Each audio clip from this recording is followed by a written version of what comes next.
Hello guys, ഇന്ന് നമ്മളൊരു food അടിക്കാൻ പോയ കഥയാണ്. നമ്മൾ നാട്ടിൽ നിന്ന് 2 ഫ്രണ്ട്സ് വന്നിട്ടുള്ളത് കൊണ്ട് തന്നെ നമ്മൾ രാത്രി ഡിന്നർ കഴിക്കാനായിട്ട് ലിറോയി ഗ്രാൻഡ് എന്ന് പറയുന്ന യശ്വന്ത്പൂർ ബാംഗ്ലൂരിലുള്ളൊരു ഹോട്ടലിലാണ് പോയത്. 4 സ്റ്റാർ ആണ്.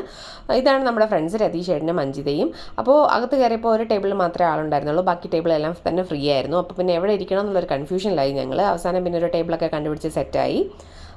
4 സ്റ്റാറിൻ്റെ എല്ലാ ക്വാളിറ്റി അവർ മെയിൻറ്റെയിൻ ചെയ്യുന്നുണ്ട്. ഇൻറ്റീരിയർ ആയാലും ഹൈജീൻ്റെ കാര്യത്തിലായാലും വാഷ്റൂമിൻ്റെ കാര്യത്തിലായാലും ഫുഡ് സർവീസ് എല്ലാം നല്ല സൂപ്പറായിട്ട് ചെയ്യുന്നുണ്ട്. എന്നോട് ചോദിച്ചാൽ ഉറപ്പായിട്ട് ഒരു 4.5 റേറ്റിംഗ് കൊടുക്കാനുള്ള കാര്യങ്ങൾ അതിനകത്തുണ്ട്. അപ്പോൾ ഇവിടെ ഫോട്ടോ ഒക്കെ എടുത്ത് ഇങ്ങനെ കറങ്ങി നടക്കുന്നുണ്ടായിരുന്നു. അപ്പോൾ ഇതാണ് അതിൻ്റെ ഒരു 360 ഡിഗ്രി വ്യൂ. ഇത് അവിടെ ഒരു ഫോട്ടോ പോയിൻ്റാണ്. 2 ചെയർസ് ഒക്കെ ഇട്ട് റെഡ് ചെയർസ് ഇട്ടിട്ടുണ്ട്. അവിടെ നമുക്ക് ഫോട്ടോ ഒക്കെ എടുക്കാം. വലിയ തിരക്കൊന്നും ഇല്ലാത്തതുകൊണ്ട് ഞങ്ങൾക്ക് വളരെ കംഫർട്ടബിൾ ആയിട്ട് തോന്നി. ചിപ്പ് ഫുൾ ടൈം കളിയായിരുന്നു. ഇത് ഞങ്ങൾ ഓർഡർ ചെയ്ത ഫുഡ് എത്തി. ബ്രോക്കലി സൂപ്പാണിത്. പിന്നെ അതിന് ശേഷം പാസ്ത വന്നു. അതിനുശേഷം ഞാൻ ഇതൊക്കെയാണ് കഴിച്ചിട്ടുള്ളത്: മിക്സഡ് ഫ്രൈഡ് റൈസ്, റോട്ടി, മട്ടൻ കറി, പിന്നെ പ്രോൺസ് കഴിച്ചിട്ടുണ്ട്. അത് ഇതിനകത്തില്ല. അപ്പോൾ ചാനൽ ആദ്യമായിട്ട് കാണാൻ സബ്സ്ക്രൈബ് ചെയ്യുക, ലൈക്ക് ചെയ്യുക, കമൻറ്റ് ചെയ്യുക.